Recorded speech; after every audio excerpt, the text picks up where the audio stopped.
ఈ రాళ్లను చూస్తే సాధారణంగా కనిపిస్తున్నాయా, కానీ ఈ రాతి నిర్మాణం వెనుక కొన్ని వేల సంవత్సరాల చరిత్ర దాగి ఉండవచ్చని చెబితే అసలు ఇది ఎవరి కోసం నిర్మించారు, ఎందుకు ఇదంత పెద్ద రాళ్లను ఇలా ఎందుకు అమర్చారు? మన దేశంలో అనేక ప్రాంతాల్లో ఇలాంటి పురాతనమైన రాతి నిర్మాణాలు కనిపిస్తున్నాయి.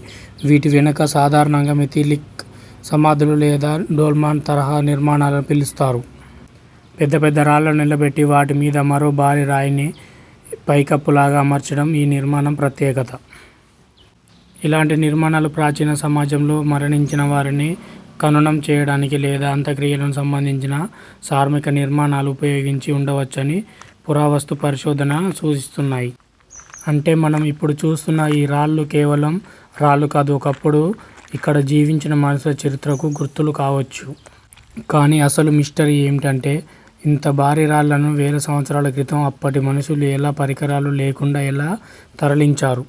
ఎవరు ఈ నిర్మాణాన్ని వివరించారు? ఎవరు ఇక్కడ సమాధి వేశారు? ఇక్కడ ఏమైనా ఆనవాళ్లు దాగి ఉన్నాయో చూడండి.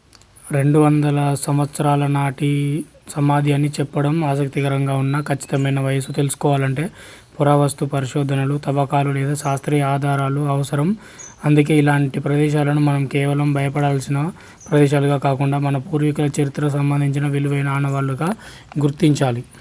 ములుగు జిల్లాలోని తాడ్వాయి మండలంలోని గంగారం అనే గ్రామంలో ఇలాంటి శిలావస్తు శాఖ పరిశోధనలు చేయడానికి ఆసక్తి చూపడం లేదు. వాటిని బయటికి తీసి వెలుగులోకి తీసుకురా.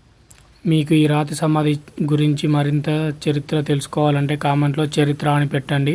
ఇలాంటి అడవి రహస్యాలు, పురాతనమైన చరిత్రను తెలుసుకోవాలంటే మీకు అడవి రహస్యాలు ఛానల్ని సబ్స్క్రైబ్ చేసుకొని కామెంట్ చేయండి. ఇలాంటి మరెన్నో వీడియోలు మీకోసం అందుబాటులో తెస్తాను. ఇలాంటివి ఇంకా చాలా ఉన్నాయి. మీరు కామెంట్ బాక్స్లో చరిత్ర అని అయితే పెట్టడం మర్చిపోకండి. సరే, ఉంటా అండి. బాయ్. సబ్స్క్రైబ్ చేసుకోండి.